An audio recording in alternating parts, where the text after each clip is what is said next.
"Oh, pussycat, I'm so glad to hear your voice," the girl's mother said on the telephone.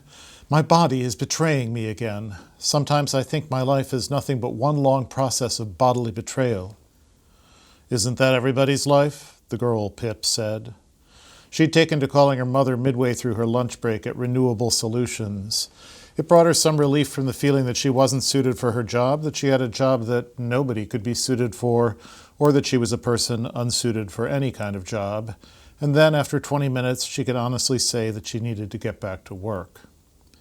"My left eyelid is drooping," her mother explained. "It's like there's a weight on it that's pulling it down, like a tiny fisherman's sinker or something." "Right now?" "Off and on. I'm wondering if it might be Bell's palsy." "Whatever Bell's palsy is, I'm sure you don't have it." "If you don't even know what it is, pussycat, how can you be so sure?" "I don't know, because you didn't have Graves' disease, hyperthyroidism, melanoma." It wasn't as if Pip felt good about making fun of her mother, but their dealings were all tainted by moral hazard, a useful phrase she'd learned in college economics. She was like a bank too big in her mother's economy to fail, an employee too indispensable to be fired for bad attitude. Some of her friends in Oakland also had problematic parents, but they still managed to speak to them daily without undue weirdnesses transpiring, because even the most problematic of them had resources that consisted of more than just their single offspring. Pip was it, as far as her own mother was concerned. "Well, I don't think I can go to work today," her mother said. "My endeavor is the only thing that makes that job survivable, and I can't connect with the endeavor when there's an invisible fisherman's sinker pulling on my eyelid." "Mom, you can't call in sick again. It's not even July. What if you get the actual flu or something?"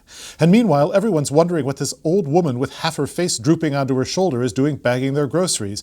You have no idea how I envy you your cubicle, the invisibility of it." "Let's not romanticize the cubicle," Pip said. "This is the terrible thing about bodies. They're so visible, so visible." Pip's mother, though chronically depressed, wasn't crazy.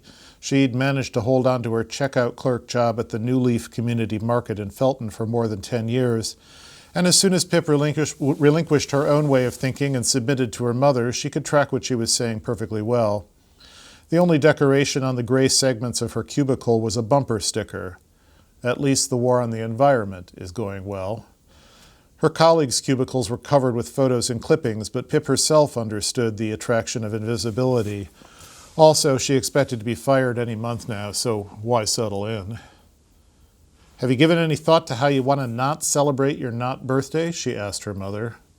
"Frankly, I'd like to stay in bed all day with the covers over my head. I don't need a not birthday to remind me I'm getting older. My eyelid is doing a very good job of that already." "Why don't I make you a cake and I'll come down and we can eat it? You sound sort of more depressed than usual." "I'm not depressed when I see you." "Huh, too bad I'm not available in pill form. Could you handle a cake made with stevia?" "I don't know. Stevia does something funny to the chemistry of my mouth. There is no fooling a taste bud in my experience." "Sugar has an aftertaste too," Pip said, although she knew that argument was futile. "Sugar has a sour aftertaste that the taste bud has no problem with because it's built to report sourness without dwelling on it. The taste bud doesn't have to spend 5 hours registering strangeness, which was what happened to me the one time I drank a stevia drink.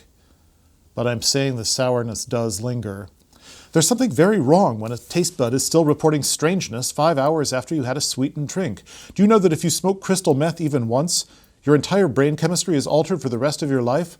That's what stevia tastes like to me." "I'm not sitting here puffing on a meth stem, if that's what you're trying to say.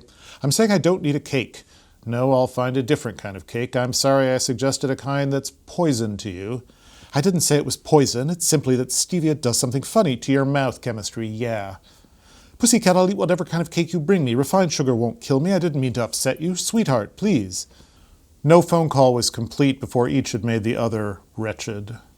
The problem, as Pip saw it, the essence of the handicap she lived with, the presumable cause of her inability to be effective at anything, was that she loved her mother, pitied her, suffered with her, warmed to the sound of her voice, felt an unsettling kind of non-sexual attraction to her body, was solicitous even of her mouth chemistry, wished her greater happiness, hated upsetting her, found her dear.